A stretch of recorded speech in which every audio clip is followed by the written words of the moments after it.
සෝවන් ආරම්භක අවස්ථාව. ඕනෑම කෙනෙකුට මේ පියවර අසායකත්ව ලබා දුන්නේ සෝවන් මාර්ගයේ අවස්ථාව ඊළඟ. දැන් මෙතන ගොඩක් තියෙනවා. ඒක මොකද කරන්නේ? ඒ තමයි මාන මනස දමනය. මනස දමනය. ඒක දමනය කරන්න පුළුවන් වගේ. දැන් අපි කියනවා වැලක්. අපිට මේ වැල යවන්න ඕනේ දකුණු පැත්තට. මොකද අපි කරන්නේ? දකුණු පැත්තට හරවල වැල ගැට ගන්න. ඒ වෙලෙ මොකද වෙන්නේ? එතකොට වැල යනවා. අපි කන්නේ මොකක්ද? දකුණට හරවමු. අන්තිම මේ අසකනනාදී දිවකය සිට තියෙන ඉන්ද්‍රිය 6 අපි ටික ටික පාලනය කරන්න පුරුදු කරනවා.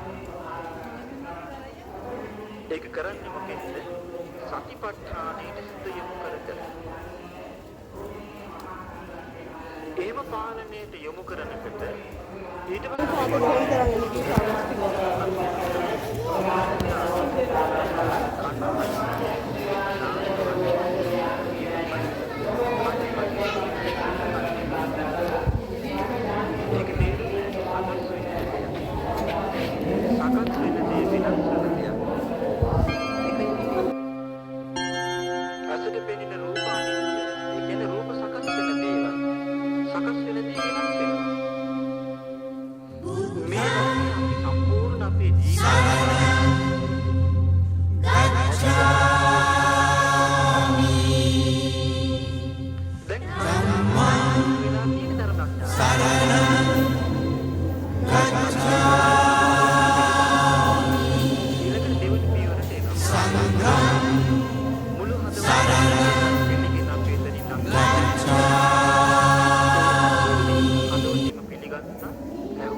අපි අවංකවම සත්‍යන්නේ සාක්ෂාත් කරනවා නම් අත්දකින්නවා කිසි දවසක අපේ ශ්‍රද්ධාව වෙනස් කරන්න බෑ.